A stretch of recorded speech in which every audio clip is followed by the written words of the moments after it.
Então é o seguinte, pessoal, o ex-aliado do ex-deputado federal Julian Lemos, que fazia parte da turma, né, pequena inclusive, que andava com Bolsonaro antes dele ser eleito presidente, quando ele era deputado, viajava pelo país, tudo mais, lá estavam algumas pessoas, dentre elas Julian Lemos, que rapidamente, né, depois que Bolsonaro se elegeu, o Julian percebeu a farsa que era o mito no poder, se sentiu traído, enganado e pulou fora do barco bolsonarista. Então é importante a gente ver que sim, nem todo mundo que apoiou lá atrás continua apoiando. Alguns, não é o caso do Julian, alguns chegaram a votar em Bolsonaro não porque tinha simpatia por Bolsonaro mais, já tinha ali caído a ficha de que era um farsante, um traidor e tudo mais. Mas alguns ainda votaram no Bolsonaro pela rejeição que tinha ao Lula ao PT. E aí, quando passa as eleições, você percebe que muitos falam, nossa, né? Tomara que o Brasil supere a tal da polarização e tal, mas o Julian até já adianta. O Julian votou no Ciro no primeiro turno, ele disse isso já, e votou no Lula no segundo turno, e em 2018, como eu disse, votou e apoiou fortemente Bolsonaro. Vamos aqui agora assistir a um corte que ele mesmo publicou nas suas redes sociais. Eu considero, pessoal, muito importante esse tipo de postura aqui, sabe? Mostrar as pessoas acordando, despertando e agora ajudando com que outras acordem e se despertem. Escreveu ele: estou aberto aos cientistas de plantão para que provem que tais fatos e argumentos não são incontestes. Bolsonaro será lembrado como um dos maiores erros que a política brasileira produziu. Vamos lá então ver o que ele vai dizer aqui. Um vídeo curtinho, 2 minutos e 20 segundos, mas muito importante para a gente refletir. É que a condenação moral de Bolsonaro já começa quando ele, se você parar a refletir, Bolsonaro dizia, vocês vão na frente e eu vou atrás, em relação às manifestações.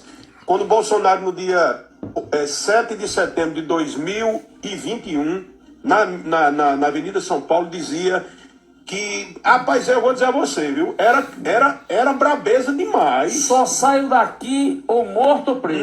Não escuto mais Alexandre Moraes, não sei o que, no outro dia estava se tremendo todinho. Mandou chamar Temer, porque, com certeza, aquele todo menino se dele, cagando. aquele menino, não, todo cagado, a verdade é essa, todo cagado. Aí não sei o que, foi fazer uma carta, chamou Alexandre de Moraes para conversa de novo e Temer disse, abra do olho, porque seu menino, aquele Carlos Bolsonaro, você aí onde é que vai terminar aquilo ali, sabe? O que é que acontece? Então, eles, olha... Antes dele continuar, quando ele fala do Carlos Bolsonaro, onde é que vai terminar isso daí? O Julian é alguém que convivia com a família, conhece a família ali, né, de perto, não é alguém que ouviu dizer, leu o jornal, o site, falando, não, ele tinha esse contato, essa proximidade, não só com o Bolsonaro, mas com os membros da família. Ele já disse em outros podcasts algumas revelações sobre o Carluxo, que olha, é coisa de doido mesmo, viu? Olha a frase de Bolsonaro, como era um negócio assim, quase de deus grego.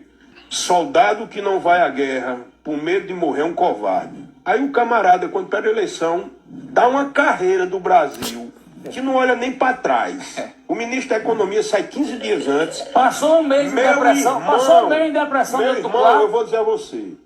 Bolsonaro não é tido por mito, não é presidente da República. Agora, homem como um cabo feito de Julian é muito difícil. Porque tu sabe quantas vezes eu corria daqui? Até quando você está errado, você vai morrer. Tem um filme chamado Operação Valquíria, com o Tom Cruise. Que na hora que os caras pegam ele, né, que eles tentam matar Hitler e tal, quando eles vão ser fuzilados, ele e o general começa a se tremer e com a cara para baixo, aí Tom Cruise, o cara lá olha para o cara e diz, general, olhe para os olhos dele, para que essa seja a última imagem que eles vejam e se lembrem o resto da vida. Para morrer tem que ter dignidade, meu irmão. Antes de prosseguir, o finalzinho é para coroar com chave de ouro aqui esse vídeo. É impressionante como é que o Bolsonaro, ele coloca muito bem aqui, quando tava lá, né, 2021, a brabeza danada, depois, como ele diz, todo cagado, porque lá no 7 de setembro de 2021, o Bolsonaro tensionou bastante, atacou o ministro, atacou a Suprema Corte, todo valentão. No dia seguinte, percebendo que o impeachment podia virar uma realidade, aí o Temer faz a cartinha, salva o Bolsonaro. Que depois que perde a eleição, agora a gente está vendo aí as notícias saindo, o encontro que ele teve com os comandantes das Forças Armadas, perguntou para o Valdemar se o mundo político daria apoio a um golpe, né? Mas depois foge, covarde, cadê a valentia? Sai antes de terminar o mandato. O Paulo Guedes também falou que saiu antes ainda, né, enquanto tu tava ali, né, tendo mandato, tinha que trabalhar até o final, poxa vida. Apesar que esse pessoal trabalhando também, eu tenho até minhas dúvidas, talvez foi até bom Paulo Guedes ir embora antes, enfim, porque se tivesse saído até antes, melhor ainda, né? Mas isso revela a covardia desses que se apresentam como valentões, mas na hora, vamos ver, né, a gente viu o que aconteceu aí. Bolsonaro fugiu, aí volta, entendeu? Para tumultuar de novo, não é para fazer oposição, porque Bolsonaro não tem ideias. Bolsonaro só tem discurso legalista, ideológico. Bolsonaro foi um desastre administrativo. Chama o maior especialista de política aqui para debater. É porque é difícil. É um desastre administrativo. Concordo com ele, um desastre. Olha, não é só também na pandemia, como alguns tentam dizer. Eu converso com muitos bolsonaristas que ainda hoje têm alguma simpatia por Bolsonaro. Aí eles tentam minimizar o governo. Ah, mas se ele tivesse acertado na pandemia, de fato, os erros do Bolsonaro na pandemia, na minha opinião, custaram a reeleição. Porque foi uma margem muito pequena e muita gente ficou machucada na pandemia, né? Perderam parentes, amigos, ou as próprias pessoas ficaram internadas, entubadas. Foi um momento de muita dor para o país e o Bolsonaro zombando, enfim, ridicularizando, negando o vírus. E se o Bolsonaro tivesse tido um comportamento, né, melhor na pandemia, digno de um estadista, certamente teria vencido essas eleições em 22. Mas o desastre não foi só na pandemia, só na saúde, na economia também. Em 2019, primeiro ano do governo Bolsonaro, só dá um Google aí, o PIB, que eles querem colocar tudo na conta da pandemia. Ah, mas o PIB por causa da pandemia. Em 2019, sem pandemia, o PIB cresceu menos do que com o Michel Temer em 2018. Também um governo trágico. Então não tem nada de ser valorizado no governo Bolsonaro, é uma coisa realmente lamentável.